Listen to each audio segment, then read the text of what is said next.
उत्तर प्रदेश की सियासत में इन दिनों बुलडोजर और एनकाउंटर का मामला मुद्दा बना हुआ है। अखिलेश यादव, मायावती और राहुल गांधी सरकार को घेर रहे हैं। ऐसे में बीजेपी भी इन सब का जवाब दे रही है। इसी बीच उत्तर प्रदेश के सुल्तानपुर में हाल ही में सराफा कारोबारी की दुकान में डकैती के आरोपी मंगेश यादव के पुलिस मुठभेड़ में मारे जाने पर अखिलेश यादव के आरोपों के जवाब में प्रदेश के कैबिनेट मंत्री ओम प्रकाश राजभर ने मीडिया से बातचीत की है। मीडिया से बातचीत के दौरान बयान दिया है। उन्होंने तंज कसते हुए कहा है कि अब पुलिस ऐसे मामलों में अपराधियों से आधार कार्ड मांगे और कहे कि देखें तुम किस बिरादरी के हो, तब गोली चलाएंगे।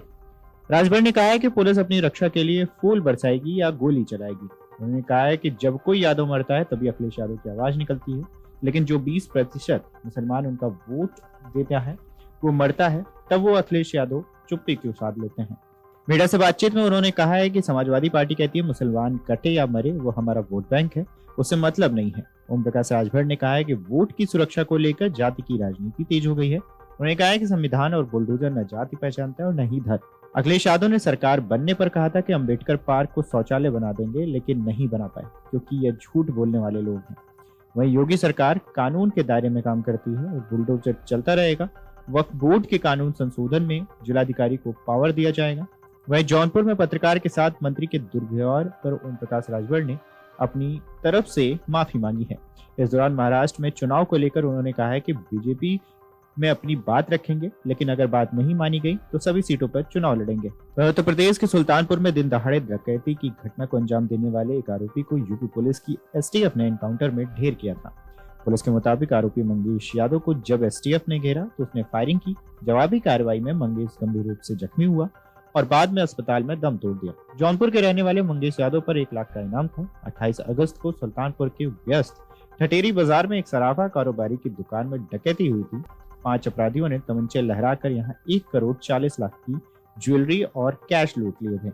इस वारदात के 3 आरोपियों सचिन, पुष्पेंद्र और त्रिभुवन को पुलिस ने 3 दिन पहले ही गिरफ्तार किया था। पुलिस ने तब एनकाउंटर के दौरान गिरफ्तार किए जाने की बात कही थी, जबकि अब चौथे आरोपी मंगेश यादव को मुठभेड़ में ढेर किया है। कहने को तो ये यूपी पुलिस का एक एनकाउंटर भर है, लेकिन अब इस पर राजनीतिक एनकाउंटर शुरू हो गया है। मतलब यूपी की राजनीति में एक बड़ा मुद्दा बनकर सामने आया है। समाजवादी पार्टी के प्रमुख अखिलेश यादव ने एनकाउंटर पर इसी हफ्ते सवाल उठाते हुए आरोप लगाया कि जाति देखकर इसकी जान ले ली गई थी। अखिलेश यादव ने एनकाउंटर को लेकर बहुत बड़ा आरोप लगाया था। अखिलेश यादव ने कहा था कि एनकाउंटर के नाम पर 2 दिन पहले मंगेश को पकड़ा गया, फिर शरीर में बंदूक सटाकर गोली मार दी गई। अखिलेश ने यहाँ तक कहा था कि मेडिकल रिपोर्ट बदलवाने का भी दबाव डाला गया। अखिलेश ने सुप्रीम कोर्ट से इस मामले पर तत्काल संज्ञान लेने की भी अपील की थी। अखिलेश ने इससे पहले एक्स पर लिखा था कि समाजवादी पार्टी के अध्यक्ष अखिलेश यादव ने सोशल मीडिया पर लिखा है कि लगता है सुल्तानपुर की डकैती में शामिल लोगों के सत्ता पक्ष का गहरा संबंध था, इसलिए तो नकली एनकाउंटर से पहले मुख्य आरोपी से संपर्क साध कर सरेंडर करा दिया गया और अन्य सपक्षीय लोगों के पैरों में सिर्फ और सिर्फ दिखावटी गोली मारी गई और जात देखकर जान ले ली गई।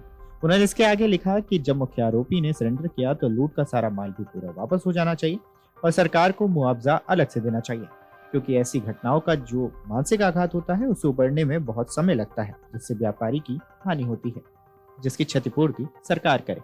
नकली एनकाउंटर रक्षक को भक्षक बना देते हैं। समाधान नकली एनकाउंटर नहीं, असली कानून व्यवस्था है। भाजपा राज अपराधियों का अमृतकाल है।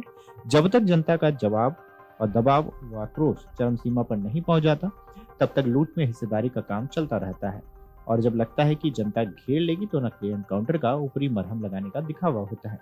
जनता सब समझती है कि कैसे कुछ लोगों को बचाया जाता है और कैसे लोगों को फंसाया जाता है। दरअसल ये पोस्ट अखिलेश यादव ने गुरुवार को एक्स पर लिखा। लगता है सुल्तानपुर में डकैती में शामिल लोगों को सत्ता पक्ष से गहरा नाता है, इसलिए तो नकली मुठभेड़ से पहले मुख्य आरोपी से संपर्क साध कर आत्मसमर्पण करा दिया गया और अन्य पक्षी लोगों के पैरों में दिखौटी गोली मारी गई। आपको बता दें कि यूपी की राजनीति में बयान आने के बाद से ही सियासत तेज है। लगातार इस पर प्रतिक्रियाएं भी सामने आ रही हैं। वीडियो डेस्क अमरुजाला.com। अगर आप ये वीडियो YouTube पर देख रहे हैं तो हमारे चैनल को सब्सक्राइब करें और बेल आइकन को दबाना ना भूलें। अगर आप Facebook पर ये वीडियो देख रहे हैं तो हमारे पेज को लाइक करें।